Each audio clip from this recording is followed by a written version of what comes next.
wabarakatuh. Berjumpa lagi dengan saya Ani Robi Tutul Hasanah dengan NIM 1813304 kali 382. Di sini saya akan mempresentasikan tentang model pembelajaran Discovery Learning dari pengertiannya, karakteristiknya, dan prinsipnya, dan lain-lain. Untuk lebih jelasnya, kalian simak presentasi di PPT saya. Terima kasih.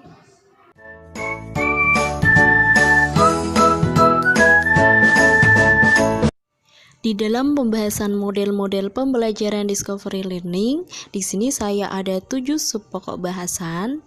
Yang pertama yaitu pengertian model pembelajaran, yang kedua karakteristik model pembelajaran Discovery Learning, yang ketiga prinsip model, yang keempat langkah-langkahnya, yang kelima keunggulan dan kelemahan, yang keenam contoh RPP dari model pembelajaran Discovery Learning, dan yang terakhir yaitu contoh video penerapan model pembelajaran Discovery Learning. Pembahasan yang pertama yaitu pengertian model pembelajaran Discovery Learning menurut para ahli. Di sini ada 3. Yang pertama yaitu menurut Wilczek dari Slavin 1977, model pembelajaran Discovery Learning adalah siswa didorong untuk belajar sebagian besar melalui keterlibatan aktif mereka sendiri dengan konsep-konsep dan prinsip-prinsip, dan guru mendorong siswa untuk memiliki pengalaman dan melakukan percobaan yang memungkinkan mereka menemukan prinsip-prinsip untuk diri mereka sendiri. Dan yang kedua, menurut Jerome Bruner, model pembelajaran Discovery Learning adalah di mana metode belajar yang mendorong siswa untuk mengajukan pertanyaan dan menarik kesimpulan dari prinsip-prinsip umum praktis, seperti contoh pengalaman. Dan yang ketiga, menurut Bell 1978, model pembelajaran Discovery Learning adalah belajar yang terjadi sebagian hasil dari siswa memanipulasi, membuat struktur, dan mentransformasikan informasi sedemikian sehingga mereka dapat menemukan informasi baru. Pembahasan yang kedua yaitu karakteristik Discovery Learning. Di sini ada 3. Yang pertama yaitu mengeksplorasi dan memecahkan masalah untuk menciptakan, menggabungkan, dan menggeneralisasi pengetahuan. Dan yang kedua berpusat pada siswa. Dan yang ketiga kegiatan untuk menggabungkan pengetahuan baru dan pengetahuan yang sudah ada. Pembahasan yang ketiga yaitu prinsip model pembelajaran Discovery Learning. Di sini ada 4. Yang pertama yaitu semua aktivitas pembelajaran harus difokuskan pada cara memanfaatkan kecakapan mengolah informasi dan menerapkan hasilnya. Dan yang kedua, siswa dipandang sebagai pusat proses pembelajaran. Yang ketiga, di samping sebagai fasilitator dalam proses pembelajaran, guru juga bertindak sebagai pembelajar yang mencari informasi lebih banyak terlebih dahulu. Dan yang keempat yaitu penilaian kelas terutama ditekankan pada perkembangan kecakapan mengolah informasi, kebiasaan berpikir logis analitis, prinsip-prinsip dasar bidang studi, dan pemahaman konseptual daripada hanya sekadar mengumpulkan fakta-fakta di lapangan. Pembahasan yang keempat yaitu langkah-langkah model pembelajaran Discovery Learning. Menurut Sinabela 2017, di sini langkah-langkahnya ada 6. Yang pertama yaitu melakukan stimulation atau pemberian rangsangan. Jadi siswa diberikan permasalahan di awal sehingga bingung yang kemudian menimbulkan keinginan untuk menyelidiki hal tersebut. Pada saat itu, guru sebagai fasilitator dengan memberikan pertanyaan, arahan membaca teks, dan kegiatan belajar terkait discovery. Yang kedua yaitu problem statement, yaitu pertanyaan atau identifikasi masalah. Jadi, guru memberikan kesempatan kepada siswa untuk mengidentifikasi sebanyak mungkin mengenai kejadian-kejadian dari masalah yang relevan dengan bahan pelajaran. Kemudian, salah satunya dipilih dan dirumuskan dalam bentuk hipotesis atau jawaban sementara atas pertanyaan masalah. Yang ketiga yaitu data collection atau pengumpulan data. Jadi di sini siswa berkesempatan mengumpulkan berbagai informasi yang sesuai, membaca sumber belajar yang sesuai, mengamati objek yang terkait dengan masalah, atau wawancara dengan narasumber terkait masalah dan melakukan uji coba mandiri. Yang keempat yaitu data processing atau pengolahan data, mengolah data dan informasi yang sebelumnya telah didapat oleh siswa. Yang kelima yaitu verification atau pembuktian. Jadi di sini kegiatannya untuk membuktikan benar atau tidaknya pernyataan yang sudah ada sebelumnya, yang sudah diketahui dan dihubungkan dengan hasil data yang sudah ada. Dan yang terakhir keenam yaitu generalization atau menarik kesimpulan. Jadi di sini menarik kesimpulan di mana dari beberapa proses tadi yang telah saya sebutkan di atas. Pembahasan yang kelima yaitu keunggulan dan kelemahan model pembelajaran discovery learning. Keunggulan yang pertama yaitu membantu siswa untuk memperbaiki dan meningkatkan keterampilan dan proses kognitifnya. Yang kedua yaitu meningkatkan tingkat penghargaan pada siswa karena unsur berdiskusi. Yang ketiga membantu siswa menghilangkan skeptisme atau keraguan-raguan. Yang keempat mampu menimbulkan perasaan senang dan bahagia karena siswa berhasil melakukan penelitian. Dan yang kelima yaitu memungkinkan siswa berkembang dengan dan sesuai dengan kecepatannya. Untuk kelemahannya di sini ada 4. Yang pertama yaitu bagi siswa yang memiliki kemampuan kognitif yang rendah akan mengalami kesulitan dalam berpikir abstrak atau yang mengungkapkan hubungan antara konsep-konsep tertulis atau lisan, sehingga pada gilirannya akan menimbulkan frustasi. Yang kedua yaitu model ini tidak cukup efisien untuk digunakan dalam mengajar pada jumlah siswa yang banyak. Yang ketiga, model ini dapat terganggu apabila siswa dan guru terbiasa dengan cara yang lama. Yang terakhir keempat, yaitu model ini akan lebih cocok dalam pengembangan pemahaman. Namun, aspek lainnya kurang mendapatkan perhatian. Pembahasan yang keenam yaitu di sini saya akan menampilkan contoh RPP model pembelajaran discovery learning.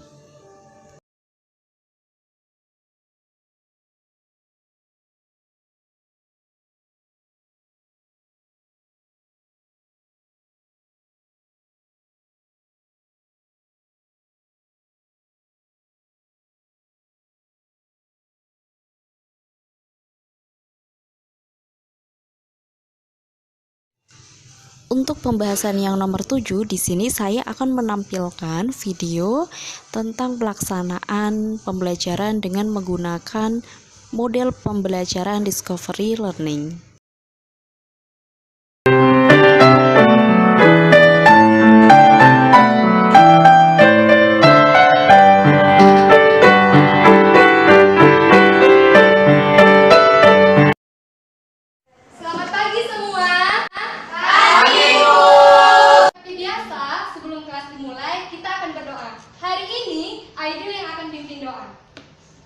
Siap, gerak. Udah mulai. Udah selesai. Terima kasih Aidil. Coba lihat kiri dan kanan kalian. Ada tidak teman yang tidak hadir? Hadir semua. Hadir semua. Nah, hari ini kalian akan belajar tentang makanan sehat dan bergizi. Ibu mempunyai beberapa gambar buah-buahan. Ayo Aidil, bantu Ibu.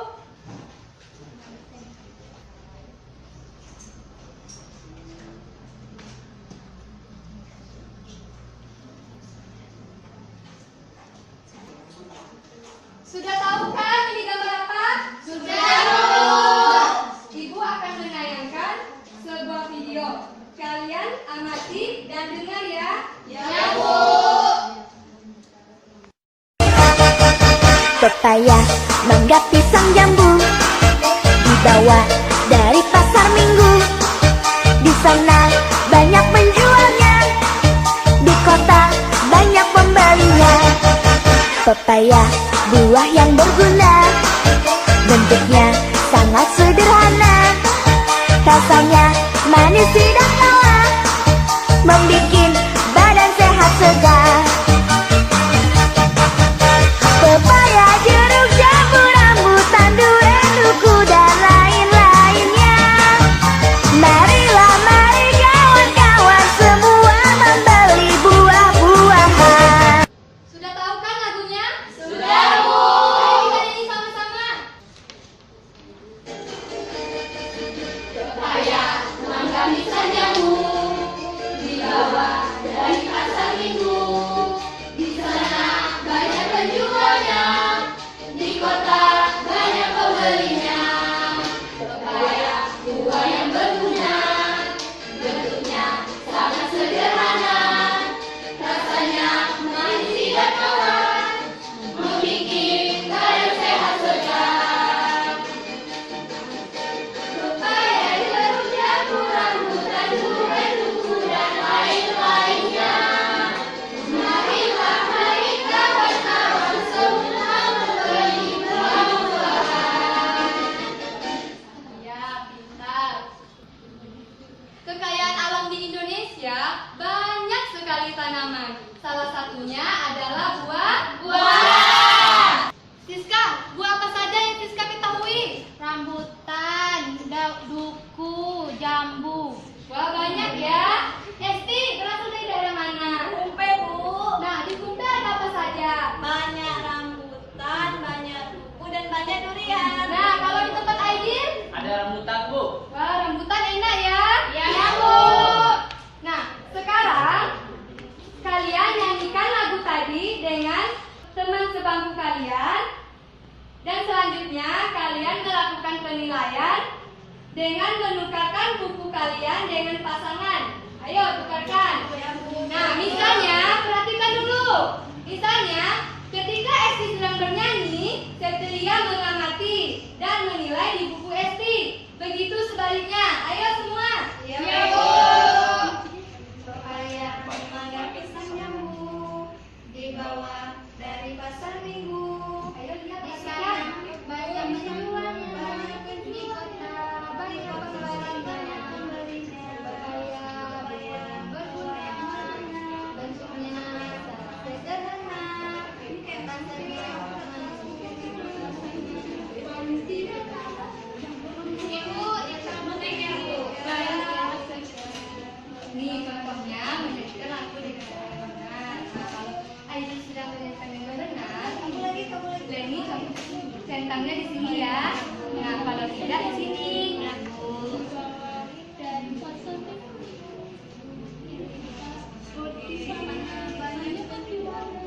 Sudah, Bu. Sudah, Bu. Sudah semua? Sudah, Bu. Sudah, Bu. Nah, Esti apa kesulitannya? Bu, kami rasanya nggak tahu, Bu. Ini kayak mana, Bu?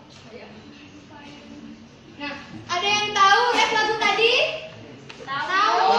Nah, coba kalian nyanyikan. Esti tidak tahu. Pepaya, jeruk, jambu, rambutan, durian, duku, dan lain-lainnya. Marilah, mari kawan-kawan semua membeli buah-buahan. Sudah, Bu. Esti? Sudah semua? Sudah, Bu. Nah, di antara pepaya, mangga, pisang, jambu, buah apa yang paling kalian senangi? Ya, Aidil kenapa suka mangga? Lezat. Cecilia? Supaya, Bu. Karena sehat. Karena sehat. Siska? Supaya, Bu. Karena sehat untuk pencernaan kita. Nah, untuk itu kalian harus selalu mengkonsumsi buah-buahan. Karena buah-buahan adalah makanan yang sehat dan bergizi dan bermanfaat untuk kesehatan tubuh kita.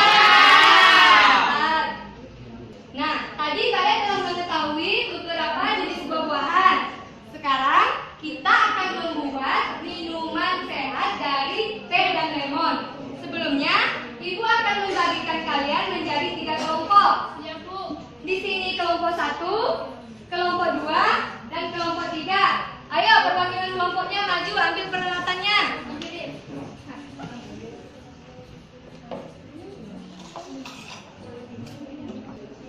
Nah, silakan duduk. Ibu.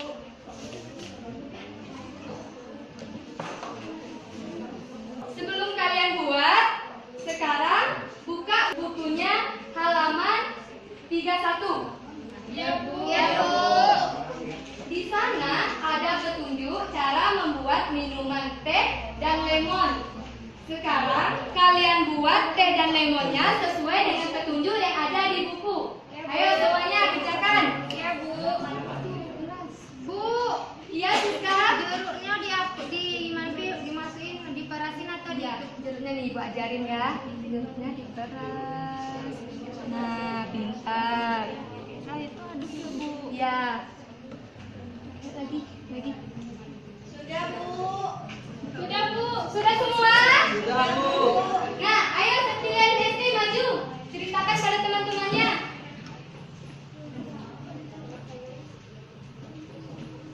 Alat dan bahan untuk membuat teh jeruk nipis. Yang pertama bahannya yaitu air teh nipis dan jeruk nipis. Alatnya gelas, sendok, dan pisau. Selanjutnya, cara membuatnya. Pertama itu siapkan air tehnya atau hangat atau dingin. Keduanya dimasukkan lemonnya dan selanjutnya itu diaduk dan siap dinikmati. Salah, Bu. Salahnya Salah. di mana? Salahnya di mana, Siska? Seharusnya jeruk nipisnya dimasukin ke sini, bukan dia kelompok 3 tidak diperasin, Bu. Nah, dengar tuh. Jeruk lemonnya itu diperas, bukan dimasukkan ke dalam air. Ya, silakan duduk. Nah, untuk itu segala sesuatu yang dikerjakan harus dikerjakan dengan teliti. Nah, tadi pagi siapa yang lihat ibunya menyiapkan makanan? Saya, Bu. Nah, Esti, ibunya menyiapkan apa? Kopi, Bu. Aidil? Tadi pagi tidak makan, Bu. Leni? Roti, Bu. Mie goreng, Bu. Nah, sekarang kalian tulis alat, bahan, dan bagaimana cara ibu kalian membuat makanan tadi pagi sesuai dengan petunjuk buku yang ada di halaman 32. Ya, Bu. Ayo, Aidil kerjakan. Tadi.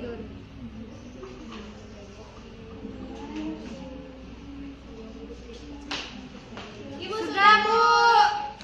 Yang lain sudah? Belum, Bu. Tunggu ya temennya. Ya, Bu.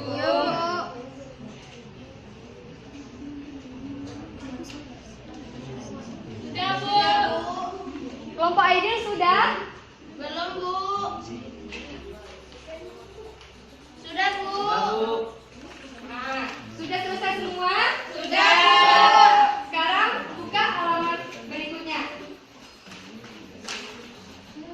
Di buku ada teks bacaan tentang jeruk. Kalian amati dan pelajari informasi yang ada di teks tersebut. Kemudian kalian jawab pertanyaan yang ada di bawah teks secara individu ya. Ya, Bu.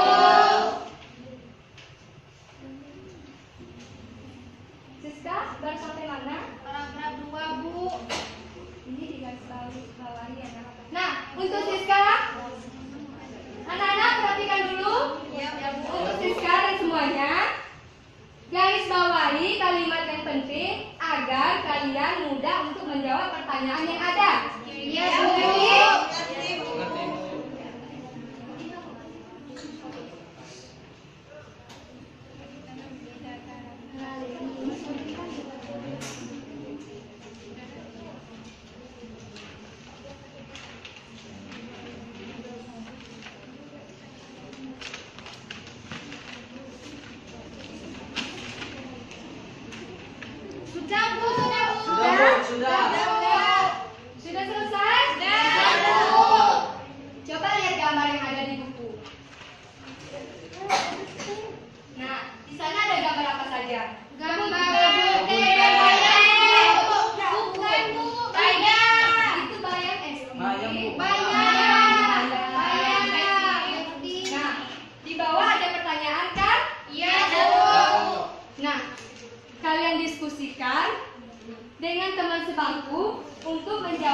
pertanyaan yang ada di bawah gambar.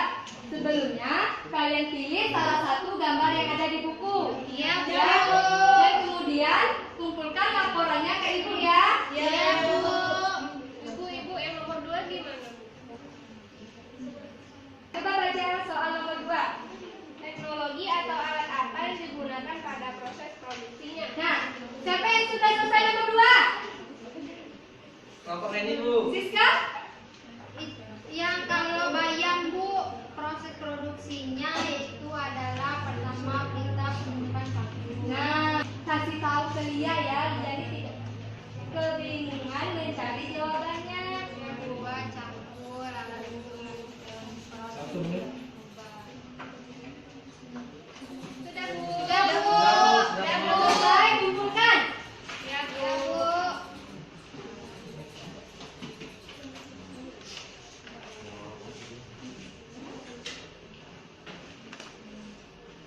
Hari ini kalian sudah belajar dengan baik dan hasilnya pun baik. Nah, hari ini kalian sudah belajar apa saja? Buah-buahan, Bu. Cecilia, Buah-buahan, Bu. Aidil. Membuat laporan, Bu. Jadi, hari ini kalian sudah belajar buah-buahan, membuat laporan, membuat telepon. Nah, perasaannya hari ini bagaimana ya? Kita belajar tadi. Nah, senang. Aidil kenapa tidak senang? Tidak bisa menyanyi, Bu. Nah, Aidil harus banyak belajar menyanyi di rumah ya. Ya, Bu. Ya, sampai di sini pelajaran kita. Kita ketemu besok pagi. Ibu tutup dengan Assalamualaikum warahmatullahi wabarakatuh. Kesimpulan dari presentasi kali ini adalah model pembelajaran Discovery Learning ini merupakan salah satu model pembelajaran yang digunakan dalam pendekatan konstruktivisme. Pada pembelajaran penemuan, siswa ini didorong terutama belajar sendiri melalui keterlibatan aktif dengan konsep-konsep dan prinsip-prinsip. Jadi di sini peran guru mendorong siswa agar mempunyai pengalaman dan melakukan eksperimen dengan memungkinkan mereka menemukan prinsip-prinsip atau konsep-konsep bagi diri mereka sendiri.